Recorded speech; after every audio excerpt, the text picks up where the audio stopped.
Hey, everybody. Welcome to a very special interview. So, for my Patreon fans and members, you are getting this ahead of YouTube land. So, I'm just really overjoyed to introduce you to a friend who I don't think we've ever even met in person. He lives in Ojai. This is Aaron Ogden. And I know him as this beautiful soul. He's an astrologer, but he's so much more. So he's going to tell you more about his work, but the basic premise of what we're going to be diving into, which is so exciting to me, is Hecate, who is, the triple-headed goddess of the thresholds, and she has a very personal connection with Aaron. So Aaron is going to really be getting into all of her attributes and her magic, because she's so much about magic. And we're probably going to talk about transformation, because there's a lot of that happening. And, she is an asteroid, and she is actually in your, in your natal chart, and he's going to talk about where she's transiting and how this could be affecting you. But later on, maybe in a couple of days when we do a session together, I can help you go in your chart and find where Hecate is. So again, welcome, Aaron. And I know all the ladies in my group are going to be wanting to get to know all about you and your work and what you offer. So please do tell us.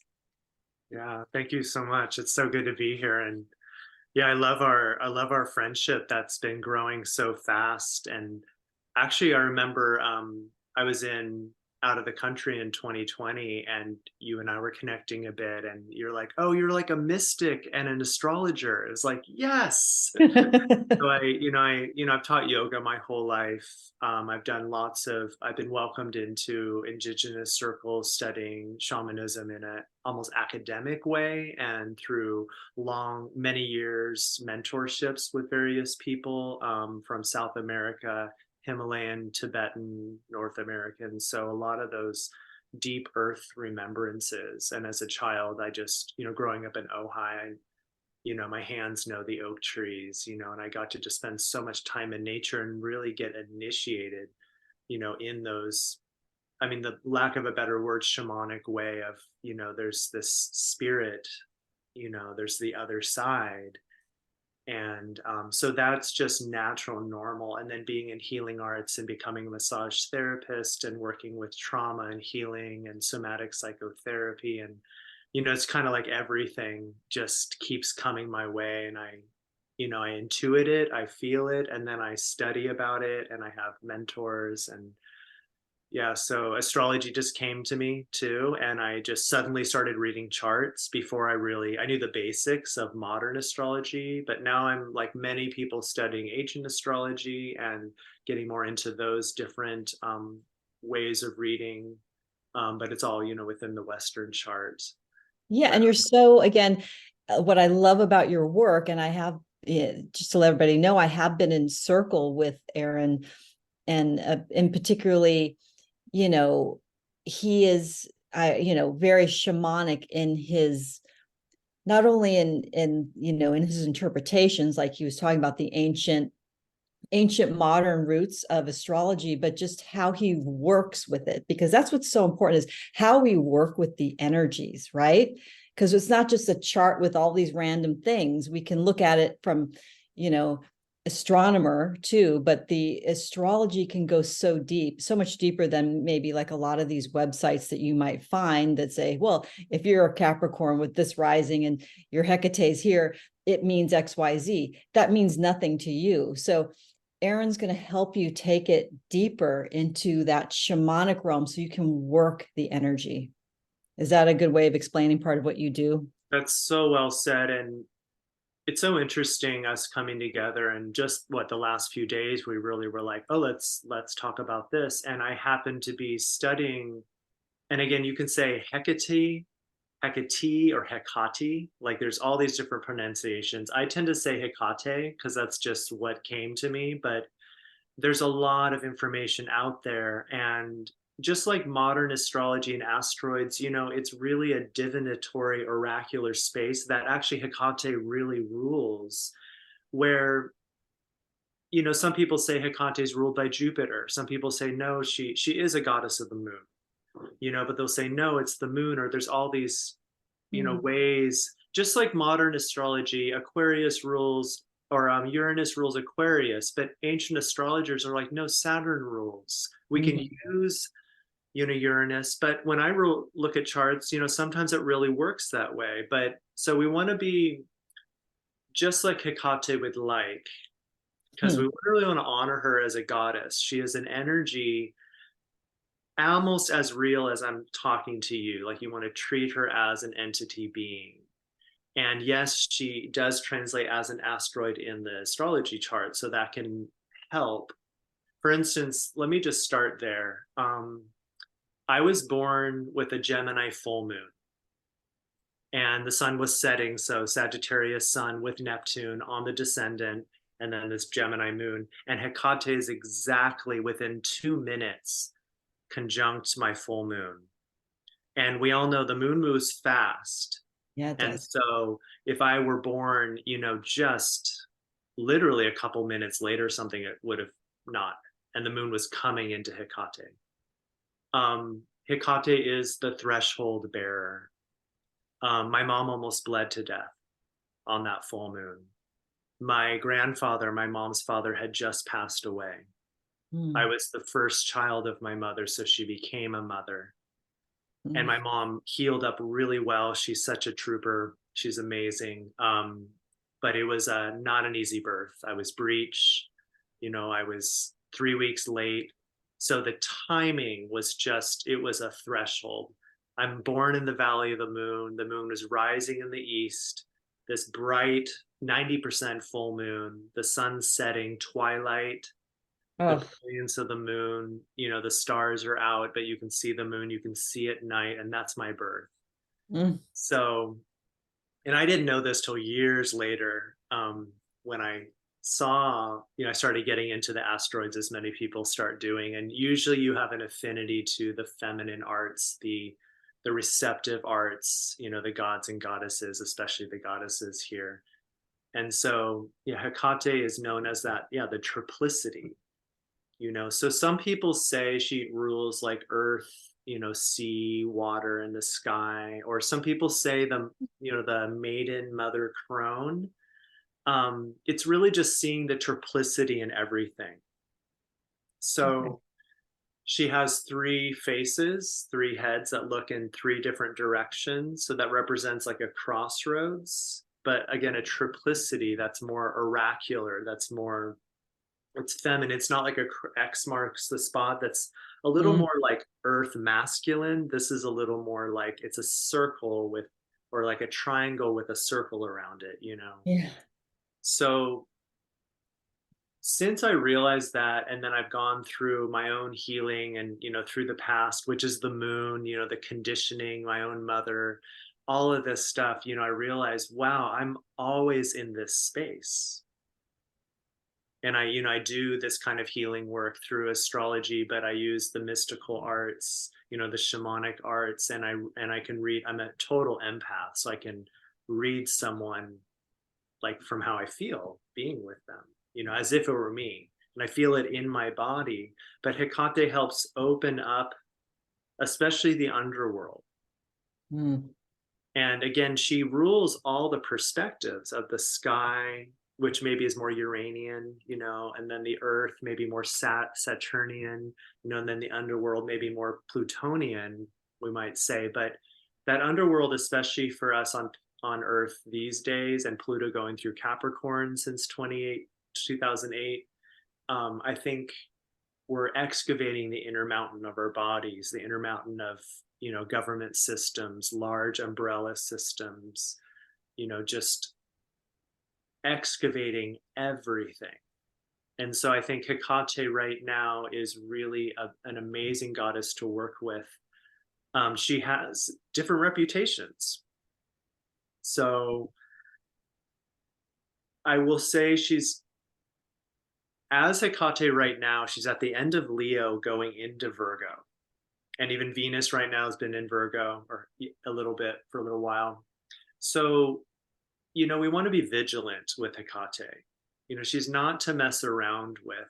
And not that that's like a warning, but it's to be cautious because you want to be more aware of your embodiment, the spaces around your body, within your body. You want to find a ground and really, really find like a big yes to like, I do want to open up to this space, especially with Hecate, because she really will reveal so much. She can be attributed to certain animals, like on her heads, even like, but again, there's so much information. And so different renditions, just like, Greek and Roman myths have different storylines, and you just take it in the way it resonates, but the eagle, the bird, or like a crow, owl, you know, dog is very associated with Hecate, Yeah. black dog in particular. Um, and sometimes like a bull, there's different animals that, or even the dog can be like a wolf, but then the head of a bull, but different, just these intuitive animals. And, as I'm saying this, what happens for me is I start to I'm just saying this to help us all kind of deepen into our seat, deepen into the space, because Hecate just wants to start working with us right now. So it's as simple as just saying, okay, I open myself in all directions, open to this inner listening. And Hecate will show us through signs and symbols. For instance, she is associated with the birds, especially crow or owl. It's very interesting because right before this, I was like, oh, I'm going to go up, walk up. I live on this big hillside. So there's some nature, raw nature involved, wild. And Hecate loves to roam the wilderness at night, which I actually love to do. I do too. That's amazing. Yeah, and which can be scary, but if you imbibe her and you work with her, you get owl vision, you get good at walking. And I'll go into the threshold bear too, where she helps souls who want to cross over. She helps healing, But real quick, at the end of Leo right now, her asteroid is moving into Virgo, I think in the next couple days, and that's my IC. So very interesting that I would be talking to you about Hecate, and my natal chart is right there with my moon, a full moon, and then right now it's right at the root of my chart. But right before this, a huge, as we call it, a murder of crows filled the sky. If you've ever seen that many crows, and they do and I just thought, the end of Leo is the individual, but opposite that is the end of Aquarius, the group, the community. So I even had this feeling of like everyone who's listening to this and will be listening to this, like each crow is each person, and this group of everyone saying, okay, we're going to learn about Hecate. We're going to learn about this incredible space that is a human birthright. We all have this. And to listen more deeply, especially as Uranus is going through Taurus and all the different planetary resets since 2020, especially where our world is changing so exponentially, and our schedules, as we were talking about, Earth changes all of this, and to be able to see it, hold it in a better way. And Hecate can really help us harness the present moment and see three different perspectives at once. Again, like the sky, the higher vision, the more the sense of freedom we have, but then looking right at the earth, what is, which isn't always easy to see these days or to accept, there's some level of acceptance we need to really be able to see it. And then the underworld, like what's underneath it, what's transforming, or sometimes depending on where you're at in your investigation in life, where's the shadow of this? And the roots, right? Roots that they're in that very dark, deep, dark soil. But yeah, the shadow has so much of that fertile energy And then when we cut ourselves off from that, we're cutting ourselves off from so much empowerment. So when this, I just love, I want to say flock of crows, but it's like, no, let's call it a murder of crows. Yeah, that's what they You know, are. so ominous, and they're cawing, and I was like, whoa. And I mean, so, you know, with Hecate, like when that happens, if luckily I have a lot of time to do this because that's how my life has been set up. But I was like, I have, you know, 2 minutes to go meet with Chris. So, but I'm like, whoa, okay. And I just kind of sat for a moment and I knew like this is a time I was already connecting in with this energy and reflecting, but it's like that happened. And I'm like, of course, but it was this feeling of empowerment, each crow calling a message for this collective Oh that my we gosh. are in Can a I tell time. you a quick story? Yeah. Well, this happened to me yesterday because I really felt like the energy was so heavy, you know, especially with what's going on in the world. Not even going to go into the politics right now, but I went for my walk in this trail, and I came upon like kind of like it was like all these oak trees, kind of like making a, what Yeah. do you call that? They're all kind of overarching the trail. And I just was like, I heard all this rustling and I saw this beautiful squirrel, like a black blue squirrel, like a squirrel like I've never seen before. It was more blue than black. And then I looked up and I heard a crow on literally on the left side. And then I heard another crow on the right side, like they were like that. Mm, So I just started saying, "Hey guys, what's going on?" I was talking to them and they're looking at me. And I was like, okay. So I started walking, and I'm not kidding, five, maybe 5 or 6 steps. They both fly over me, cross, and land in the tree above me. And they're looking down at me. So I cross under them again. They did the same thing. 5 or 6 steps later, they fly over me, take opposite sides. They followed me up the trail for a half hour. And I finally sat down on a rock and one of them was on this side, and then the one was on the left, and the one on the left kept making this sound with his beak, like he made a clicking sound with his beak, and he said, it sounded like he's saying, "I'm here." Like it sounded like a human voice. He did it over and over again for probably like 10 minutes. I'm getting the chills. So wow. maybe Yeah. Hecate was talking to me, because I've never seen crows act like that ever. I know they're very intelligent, but maybe you know more about crows and could say something about that Well, behavior. I mean, I have had experiences like that with crows, and I've been in Sedona a lot, you know, the high deserts of Arizona the last few years, and I do tours and guide people on journeys. That's a huge part of where my work has moved into. And Hecate is like definitely journeying with me there. But yeah, like when a crow says, I am, like, you don't want to second guess, you know, in that oracular space. And even someone like you who does this professionally offers it on purpose, but sometimes we find ourselves suddenly there in the crossroads, and it literally can open up time and space. I mean, you know, and that crows do have all kinds of different sounds. Each crow has its own variation of that, but I've had the experience where they make some kind of murmur that sounds kind of like a human voice. And again, we hear how we hear, you know, but that Yeah. was definitely a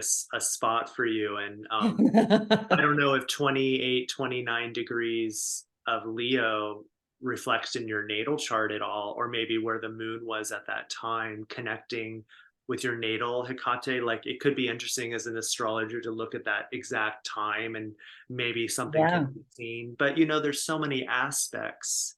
And, you know, most of us work with, you know, conjunctions, trines, squares, sextiles, but you know, the lesser known aspects are much more spiritual. We're talking about spiritual here, like quincunx, where it's 150 degrees, Yeah. for instance. Like if you see your hands like on either side of you, and then you move your hands to where you can't see them anymore, like that's like very eighth house, 12th house, sixth house, like where it's harder for the ascendant, you know, your rising sign, the person, and you're to see that. So you need to learn to like pray to spirit, listen to God, you know, however you want to say it, Yeah.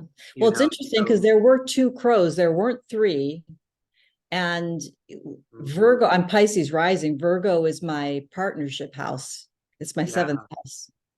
So yeah, she's going into the seventh house for me.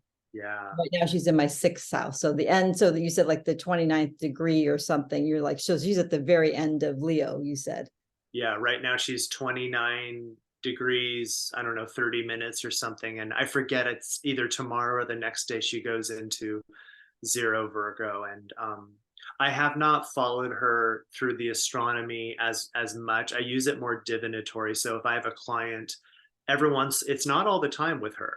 It's just like check, and I use astro.com because they have all the asteroids. It's easy for me. And I'll sometimes just pull up the chart there just to see if she's prominent. But you want her to be in a small orb, just like really within a degree or so, you know, maybe a few degrees if 2 or 3 degrees if there's something else kind of also like if the moon's really prominent or something like that. Interesting. But, I mean, with me, it was just, it's so spot on. And as I go into it, it's like when I didn't know a lot about astrology, but I'm also like very Jupiterian and Sagittarian and all of this. And so I just could like read a chart. And I definitely learned I mean, most people can learn the basics of astrology and read a chart fairly quickly, but I could like say things about people that could resonate with their body. I could bring them home, and that's maybe partly a unique function I have, but Hecate can help us do that to arrive back home in our breath, in our body. And it's a bit of a blank slate in the mind. You don't need to be thinking. You can be thinking. It doesn't mean you stop your thoughts, but it is a oracular space of like Ramana Maharshi is one of the famous Indian mystics, and he used that alchemy question, who am I? And it's not meant to have an answer. It's meant to ask better questions or be in the question, and then things open up. Like you weren't trying to read the crow, it just came to you, and then you were listening, and then you kind of heard what you heard. And even I am here, the skeptical mind or the scientific mind be like, oh, whatever, so what? It's here. But, from that divinatory space, it's like, oh, like the messenger, crows known, the messenger is here. And I've been doing a lot of readings recently. And for one person, it had to do with her mother, but I kept hearing, it was almost, I had to stop myself from speaking to listen. And it was like this feminine voice saying, I'm calling for you. Hmm. I'm calling for you. And it worked in that particular session, but I keep hearing it and it keeps coming up with others. And often people reach out to me in times of crisis and prayer because they need this, and our world is in continuous crisis, but sometimes it's very poignant and I keep hearing it. She's calling for you.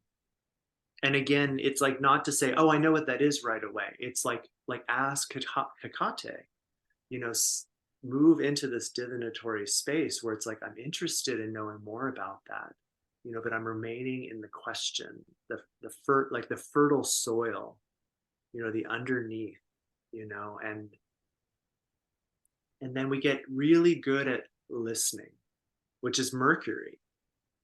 Mm. I was born with Mercury opposite the moon in Hecate, and Mercury was standing still in Sagittarius, about to move forward. So I also was born with that kind of quality of stillness of the mind to then listen to the threshold. So also when I was young, and I'm speaking about myself personally just because I think it's such a good, like a person working with Hecate. But when I was a young child, not only had my grandfather just passed, and I felt him in the house because I grew up in the house he built right before he died, which is more moon, the home. My home became this threshold for souls to come and go. But I was, almost haunted as a child by all these spirits and ghosts and souls, and it was scary in the beginning. I feel so good about it now, but I do have to be very vigilant as Hecate goes into Virgo to really speak. And I've done so much training on this, but it's a daily affair, especially someone who works with Hecate or listens in this quality with nature, with the animals, and this inner listening. Um, souls are always, there's many souls who have just passed or are lingering. That's a whole other um, talk in a sense, but you can But help them come. it's so pertinent to now because we're in Samhain, Actually, we're getting to the and I just felt witch's new year, right? So the spirits really speak at this time of year in particular because the veils are so thin. yes, exactly.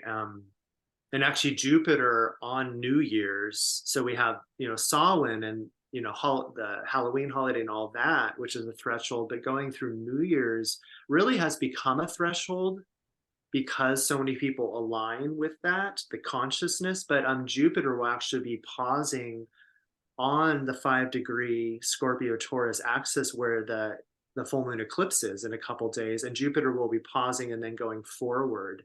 So even from now through Wow. Is that the end of December or is that actually January? December 31st, Jupiter Holy stations. cow. Right now, That's so Mercury Hecate, right? and Mercury's right there at the 5-degree Scorpio right now, and then the sun will go there in a couple days on the 28th for the full moon. And that's finishing up 2 years of this Scorpio Taurus, eclipse axis. But That's so so fascinating. want to Thank you be for saying that. vigilant. Yeah. I just felt how many souls have recently been releasing from the current, I'll just say the current war that's going on. There's so many, but I just felt that even in the crows. See, the crows are still talking to me now is what I feel. But, someone who, you can simply always send prayers. May those souls go to the light, especially if you don't have the inner architecture, the know-how, or much experience. I wouldn't advise going into that because the underworld, Hecate is not like, it's, you want to be like pretty cool with the shittiest stuff in the world. Like you really want to do your work. You really want to have a bandwidth for the darker feminine emotions, with Lilith, with those kind of like energies. Otherwise, you can get yourself in trouble because energetically it can be a lot. And I'm not saying I'm a master in any way. In fact, I learned through these mistakes or sometimes just feeling super cattywampus, really off, whatever, and just learning, oh my gosh, like sometimes recognizing I need to like sit down on a rock, sit in nature and like work with this. It's a little hard to express, but Hecate will help these souls pass over. So if there's a time when a lot of souls have passed through a catastrophe or someone you love or has passed, it's a great time to sit with Hecate, and Mm. just say like, thank you so much. Like knowing the truth, she rules the upper world, so to speak. The upper world and the underworld are reflections of each other, but there is a light. There is a great light that we all are from and we can go back to. And there is a lingering in between that can happen, that is not good or bad, but it is a thing. We can go through storylines, reviews. We can be really connected with loved ones who are still in the material plane, and there can be a bit, every once in a while I do feel this, we can get lost. I heard of this young man who recently, you know he basically fell and died, and he was young, and I knew Mm. it was an accident, like he didn't know what happened, and he just kept coming to me. I heard about him in the news. I talked to a person, and then I sat by his altar in Ojai, like I was like, and I just knew, okay, I'm supposed to. And when I checked in with him, I was like, oh, you were confused when you first left your body, so it was just kind of like, but immediately I saw the light and it was like this help. And it can be hard to, this isn't about proving it. This isn't about like, you know, the bell curve of humanity, like we're talking about out on the fringe here that we're able to like let our mind be open to this, but it's not about asking the collective or the Western mind, is this real? I just want to be clear on that. It's your own inner, and it's not necessarily to egotistic at the end of Leo. It's not to egotistically say, I'm going to like work with Hecate and like help all the souls. Like that's a beautiful enthusiasm, but it's very humbling. It's Yeah. incredibly humbling when you come into this. So I want to be clear that sometimes I'm very Gemini moon and rising. I'm like light and blah blah blah, but I'm like, no, this is also to be really Yeah. taken with a devotional aspect, it feels. Absolutely. Yeah. I think the most people in my audience are people, they have a sense of what the mystic is and what it means. And also when we're tapping into an energy of a god or a goddess, that archetypal energy is not, like you said, it's not just an energy, that it is an actual being. It is an actual perspective and a being. And we have to respect, come to that with respect and reverence, and take things really slowly and not just be like, let's just dive in here. It doesn't work like that.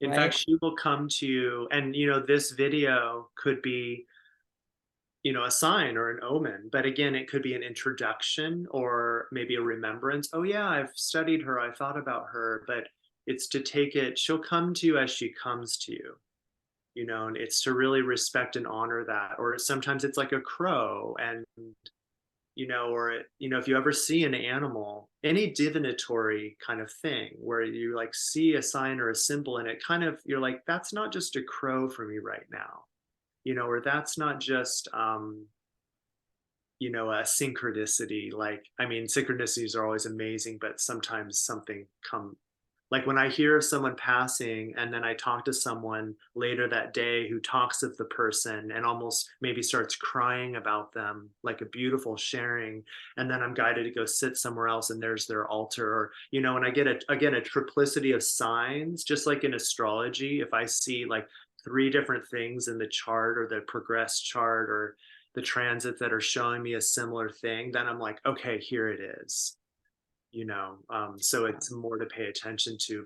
But if you're, people that are watching this are probably also interested. And I know you work so much I love the mermaid energy, and really that's another, like, it's like frog medicine, or like the amphibian, where we breathe in the air but we learn to breathe in the water. We can walk with 2 legs, but we can also like bring that into this fluid way of like articulating with life. So there's something in that, the transformation of being able to operate in your mind in like a linear way, like you know how to drive, or you can like schedule an event or something, or give Mhm. someone directions, and then there's the other, which I'm really in it right now, where it's like, if someone were like scanning the brain, it would be like this neuroplasticity thing where it's very much the artist, you know. Yeah. Beautiful. So, Yeah. Very so Neptunian. And very Neptunian, which I am also, with the Sun Neptune conjunction on the descendant. yeah, my moon, I was born with moon in Gemini I think in my fourth house. Oh, beautiful. Yeah, so the embodiment too, because I work a lot with embodiment in this way. Otherwise, like Neptunian or oracular wisdom, it can just kind of be like it doesn't really Oh. ground, or it's not practical or helpful. But Hmm. again, I'm feeling that, just to keep on that threshold bearer, when you're in a transformation that's like showing up as a crisis or a change, you're seeing it in the planets, where there's maybe a square happening with your natal planets, or just a transit of a square for all of us, of 2 planets squaring. That's a great time to call upon Hecate, or just allow her to come, you know, visit you in your breath, visit you in your dreams, maybe visit, like if you're very Neptunian, maybe it's in your dreams, you get the messages. Hmm. Um, and to help you walk in a good way, step by step, breath by breath, through that transformation, and listen and hear. There's so much more for us, us humans here, than we ever dreamed possible. Ways to see things. Again, the triplicity is the 3 different perspectives. almost all at once. So it's not just black and white. There's a gray in between, but the gray is rainbow.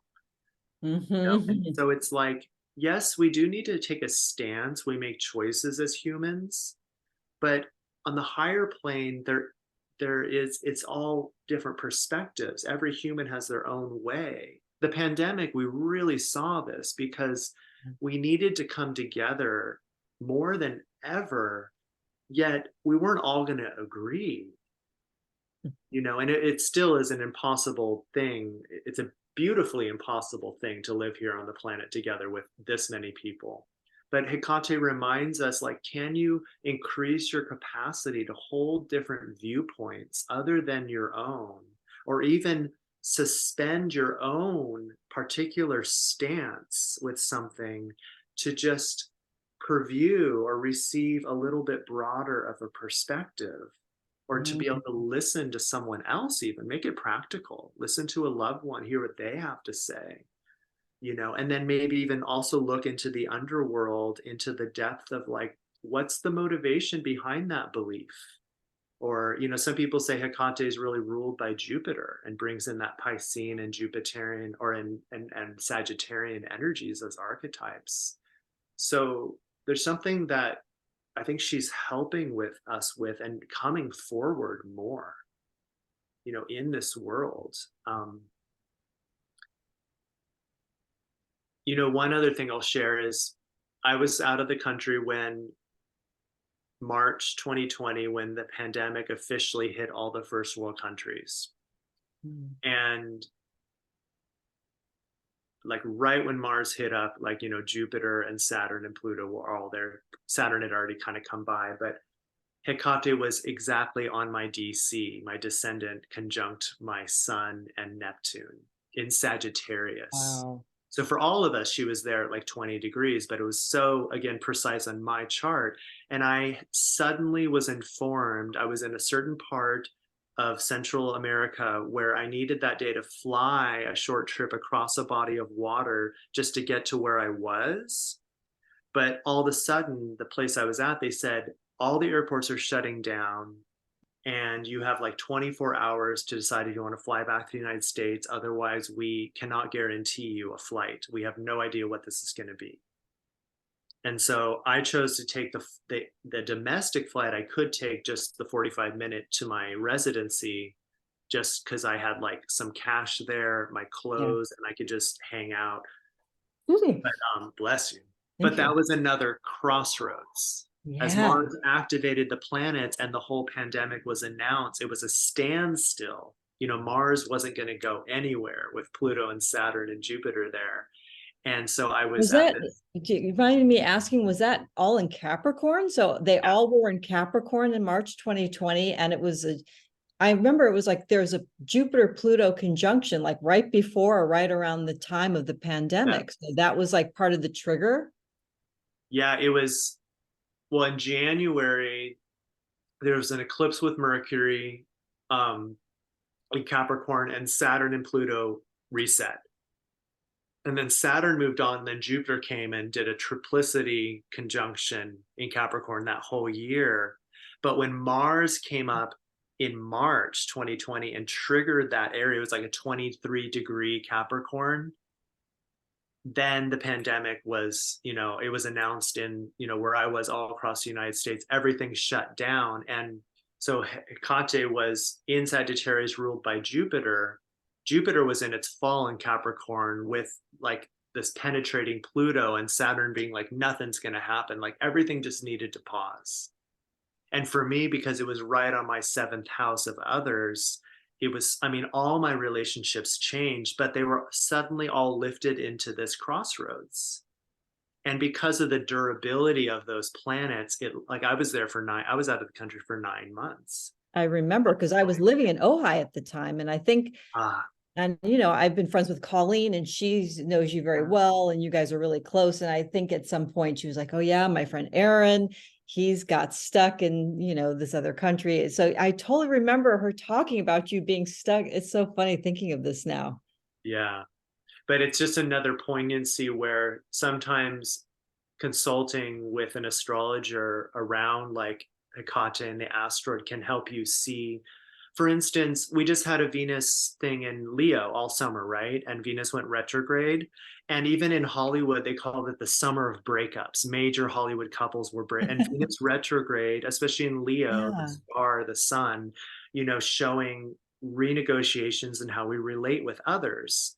And then we had the Venus star point, at 20 degrees. I remember that. And then when Venus finally went back over that Venus star point and then started going into the later degrees of Leo and starting to kind of finish her whole retrograde thing, Hecate was there the whole time. So for all of us, this Venus retrograde in the summer was not just reviewing relationships in this Leo energy of the sun, the light, it was also this crossroads. And of course, Leo's squaring Uranus and Jupiter, and Taurus and Scorpio and all this. And I Interesting. mean, it And gets so you said complicated. Hecate has been in Leo. Was she traveling close with Venus? Because I know Lilith was, and That's I what think she Juno was was. And too, right? again, I'm not totally keen on, like, I don't follow her every day on the astrology chart. I'm more divination. So I just look when I look. But I Yeah. looked enough that she was hanging out in Leo the whole time. I think the whole time this summer that Venus was retrograde, going through and retrograding. So, and then at the end, when Venus hit up that star point at 20 degrees and then went all the way through into Virgo, she was right there with Hecate. So as we went through all this, then there was like this opening of a portal with Venus and Hecate, and Venus and the moon and Hecate are all, I see them working well together. But it brought this threshold, this opening, So, I mean, Leo's the light, it is the sun. So those who are on the higher plane spiritually, it could have been a great moment of it was like 2 or 3 days, the portal felt extra open for me, where it was like, what have I learned this summer? Like what how do I hold my values and way of relating, even relating to the light itself, but Yeah. also checking our Beautiful. own ego. If we're like, Venus and Leo's like, I'm the shit, like, look at me. It's Yeah. amazing to be a star. We all want to be a star. We all are stars. But if we're doing that over someone else, or, there's a little underworld activity that we're not totally aware of, it was a clearing. That's actually what I'm hearing right now, is an opportunity to clear. And now that Hecate's moving right into Virgo the next couple days, and Venus has been in there, getting a little more precise, like working in a more earthy way. It's a little mental, but like bring it into the earth and be like, what have I learned this summer? And Pluto went into Aquarius this summer too, for a brief period too. So there was a lot of energy this summer showing us like, where are we headed? Or like, what am I learning? Or what do I need to like ground in, you know? And, and again, I feel like Hecate can work with all the astrology and all the energy, like we just had this incredible eclipse, the new moon eclipse in Libra, which was a similar potency as the August 2017 eclipse that was called the Great American Eclipse, that went from the Northwest to the East Coast. Mm. And then on October 14th this year, it went from the Northwest down through Texas, but it's casting a shadow across the land of the US. So it's affecting that land in a similar way, a similar potency. And there's Mm. Hecate to say, like, how can you open a portal to the light? To the light of your own being. Really it can, I'm in such a Sun Neptune conjunction too. So that's the highest that really the service I can provide. But most of the time, I'm also working in the trenches. Hecate is like, Absolutely. let's get real here. Get down and dirty. Yeah, let's get down and dirty. I love that. Yeah, So can you because we're in between eclipses, right? Because we have an eclipse yeah, in 3 days, a yeah. lunar eclipse in Taurus. Do you want to say anything about that, and maybe how Hecate could That's have a so play in? perfect, Chris, because we're in that threshold between one set of eclipses and another, literally from this new moon into the full moon.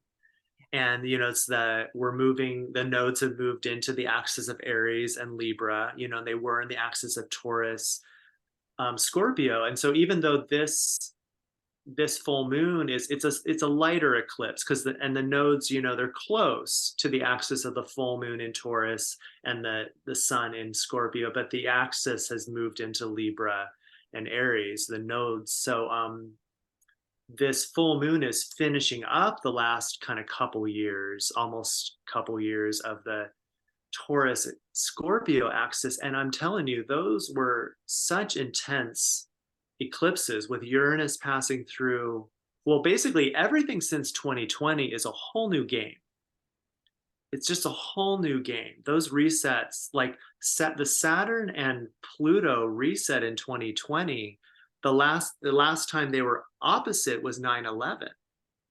Oh, that's right. I remember. So we have seen these planets are heavy hitting cycles, and they take, I think they're about 30-year cycle totally, but like they will excavate the material reality and completely change the game. And it takes many years. We're just, what, 3.5 years into the 2020 COVID times, as we call them, like Post-COVID, or yeah, yeah, post. BC and Yeah. PC. By the way, I'm looking out the window and all the crows are flying out in the distance. Wow. Beautiful. So we're in between these eclipses, and this eclipse coming up, the full moon, is, I feel a lot of positivity with it, especially on the personal level. Because we see, when you look out in the world, it's very easy to see that we're not done with, we cannot control other countries, other people, these atrocities that are happening. And I don't mean to like brush over it, but that's just, I want to acknowledge that. Possibly this whole world is a violent world, or a place where we learn about push and pull, scorpionic, um, and it's not something to necessarily need to change, but it can change within you, and then you can see it differently. But these recent eclipses in Taurus Scorpio were so material. They weren't just about our values or the emotional capacity we have to be with others, and intimacy and all of that. It was really like, some people gained money, some people lost it. A lot of us are regenerating the way we work with finances. And that's the beauty since 2020. I think you and I are similar. Like, we're offering these exceptional arts and inspiration, and it's through a business, and it can really work so well. And with social media and all these things, we can use it in a good way. So this eclipse is finishing up, like, and again, with mental health, it's like, what have I learned? That gives you good mental health. Like, if you can really be like, what have I been learning with this? And then the Libra Aries axis is really helping us find more peace, more balance, more justice of the heart, to be able to see things more essentially. And then, so then when you're in your Aries energy, you can pioneer and innovate and do things from your own individual autonomy in a good way, in a way that is understanding that there's other people who might not always agree, might not like what you do, but it becomes more of, I'm doing what I'm for. Just like when Hecate is helping you guide a particular soul to the light, or guiding you more to this light of awareness, it's a very soft, subtle thing.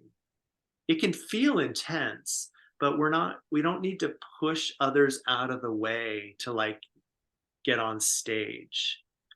Yeah, it does. It felt to Like, me a lot like, this whole summer, because I also am really like into Sirius and into, the 8/8 portal. But I felt like from the moment Venus went into retrograde in June of this year, I felt like we were all walking through a tunnel. Like there's a portal here and a portal there, and we're just all walking towards this eclipse. I feel like this closing eclipse, we've all been marching towards it since June. And it is a collective movement, but it's also very personal. Like you said, it's like, we're not pushing each other away. We're just like kind of looking at each other like, we're not in Kansas anymore, but we haven't arrived.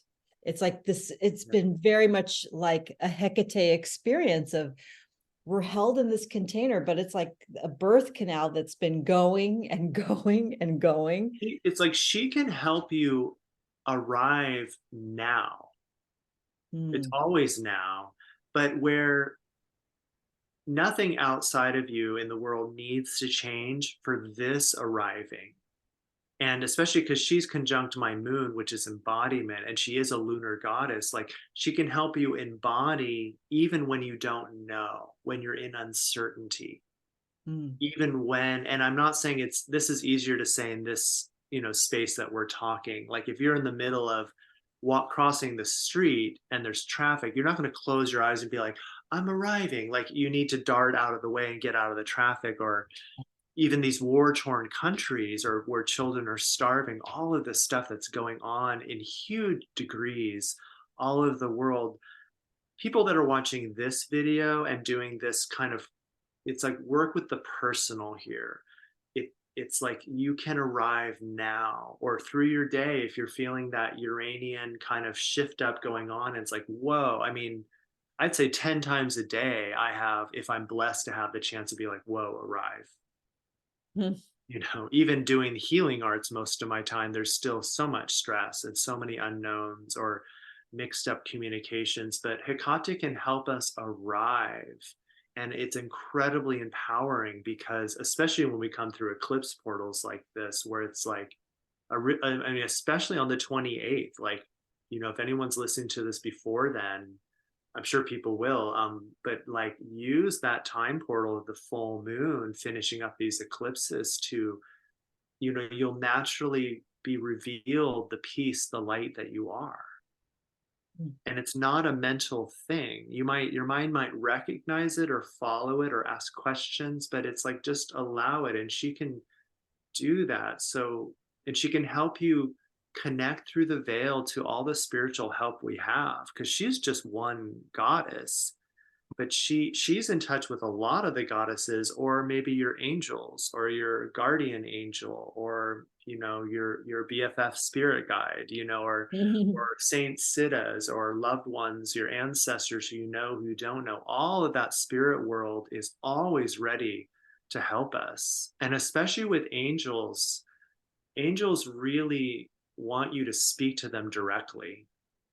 So like, ask out loud or write it down, especially on a full moon altar space, light a candle, like work with the moon, call upon Hecate. Again, when I say call upon Hecate, just make sure you feel absolutely good about it. Otherwise, it is moving over into the veil. And I'm not, like, if you're feeling fear in any way, that's not when you want to really open up in that way. It doesn't mean you need to be afraid, but that's not the kind of quality. If you're afraid, call upon your guardian angels, call upon your spirit guides, and just say, I need help with this. There's something very important about being very specific, just like you'd ask a friend for help. Can you pick me up and drive me to this place? That's the assistance I need. Or can you help me calm my body so I can receive the light of awareness, Mm. whatever it is. And then Hecate can definitely work more with the nuances. And one piece that I'm learning here, and this might be the moon conjunction for myself, because the moon can rule food Mm. and nourishment. And so you might consider offering Hecate on the moon cycles. And a lot of people like to work with the new moon for Hecate, even though I'm born with the full moon with I Hecate. do so much more full moon stuff, but Yeah, yeah. I resonate. But again, if people are researching outside of this video, you're going to get kind of anything and everything. And that's sort of the internet these days anyway. Yeah. I mean, even if you look at, like, if you try to research a government policy, you might even get mixed information. I mean, it's that convoluted.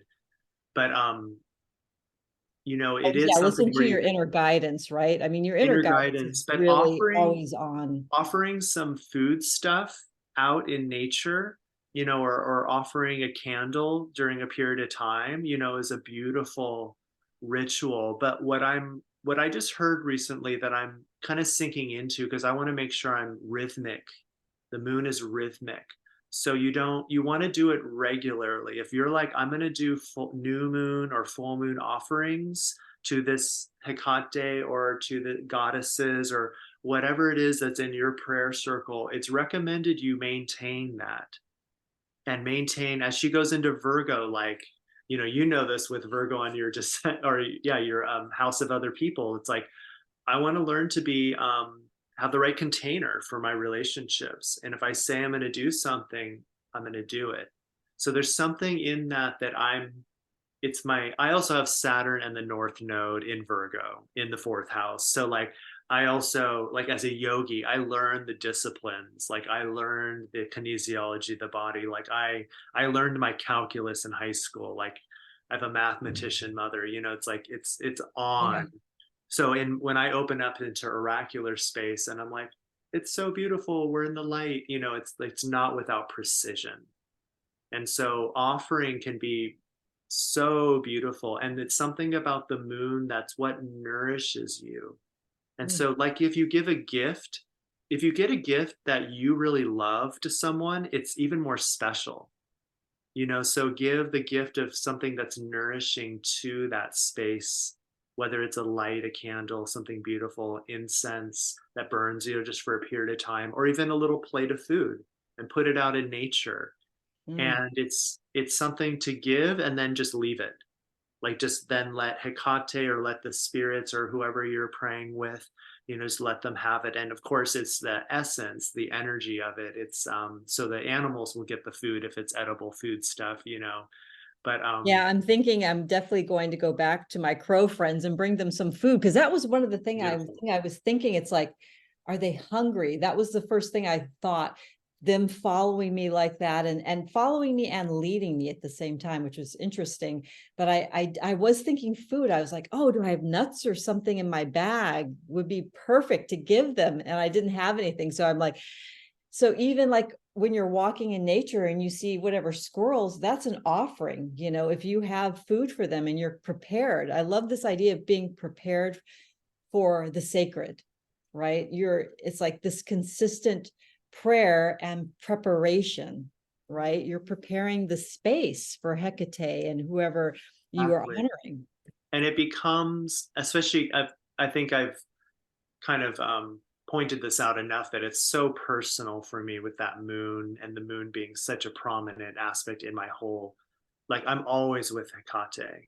But when you start to form these relationships, it's a relationship, and some people that are really, and by the way, I didn't say this, but it's witchcraft, it's sorcery, it's divination. But again, like, sorcery and witchcraft have a huge umbrella of how people work depending on their ethics. So I mean, whoever's watching this, they probably are aligned with you and certain ethics. And it's not to say you need to believe this or act in this way, but like, we're not using Hecate to like do something to someone else, Oh or yeah. that kind of thing. But again, sometimes we don't always know our total motivation. So just like, if I'm like, oh, I'm going to like help a soul to the other side, if I do that in a certain way that's sort of egotistical, it's not that that's wrong or bad, but that's not the way it works. It's the heart. It's just allowing what is truly. And you feel just like how the crows came to you, and you're like, and now you're like, you can send that nourishment to the crow right now, that honor and gratitude. But also you're like, and maybe you can't find that crow again or go to that spot, but you're like, oh, I'm going to leave some nuts out for crow. Or I have tobacco. I've been, trained in the Red Road path by the Native American church, and certain peoples where they use tobacco as an offering, and they'll take the loose leaf tobacco that you can buy it in the store in the American Spirit pouches, and you can leave some tobacco, at different spots along the way.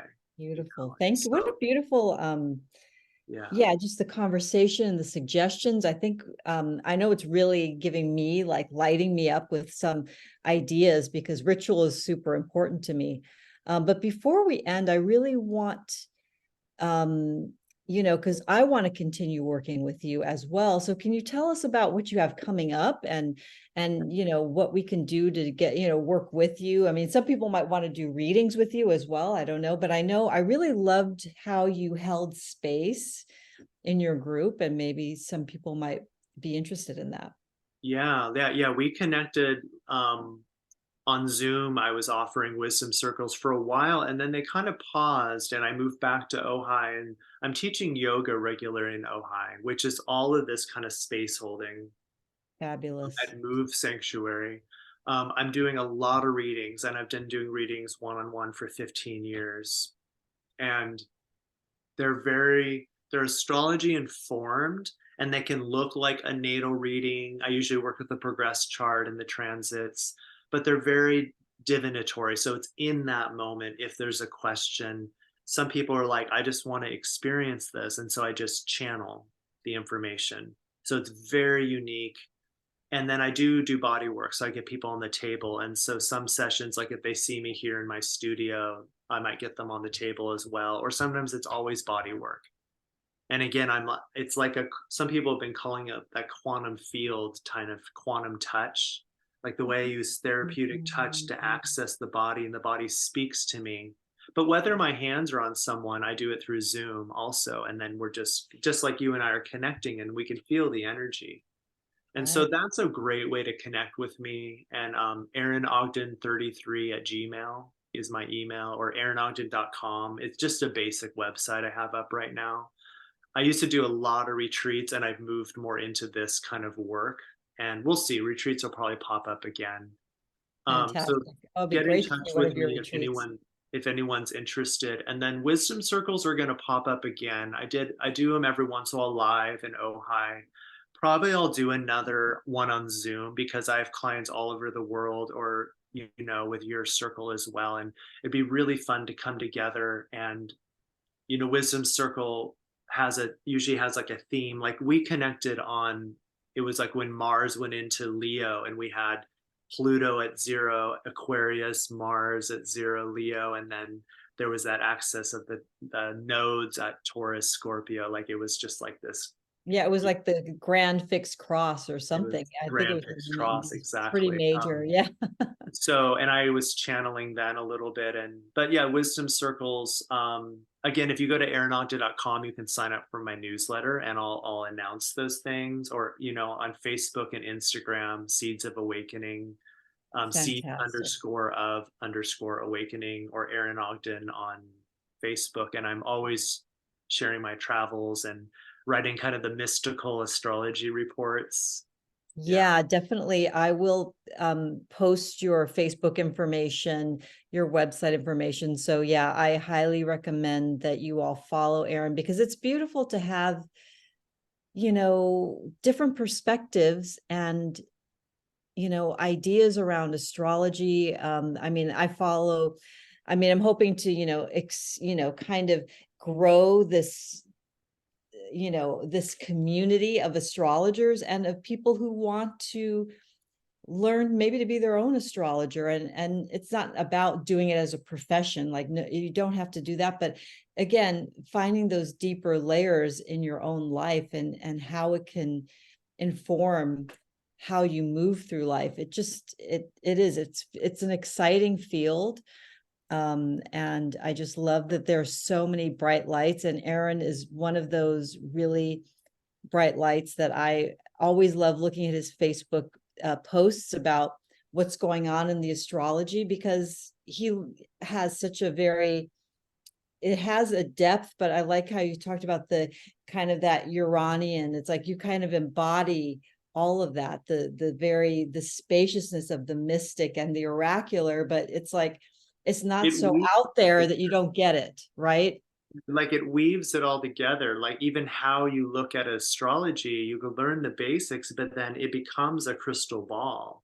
It Yeah. becomes scrying, and of course I work with Hecate in that way. But and then if you want to, like, I love just sometimes pulling up my chart or a client's chart, or the chart of the moment, and I just look at it, I just be with it. And not everyone has to do it through the astrology chart, but that's how I was initiated as an astrologer. I've not studied under one single person in astrology. That's the one healing arts modality, the occult tradition, that I don't have one main teacher. It's very interesting. And that's why I say it's an astrology informed session. It is a profession of mine, but I definitely read very differently, uniquely to me. but then it allows everyone to kind of harness these oracular healing arts, these intuitive or the hidden, the occult arts for themselves. We all have this birthright. Absolutely. Well, thank you so much, Aaron. This is so beautiful. And So, so, yeah, it was amazing, and appreciate you taking the time. So thank you again. And we'll be seeing you soon, I'm sure. yeah. Thank you, Chris. Thank you, everyone.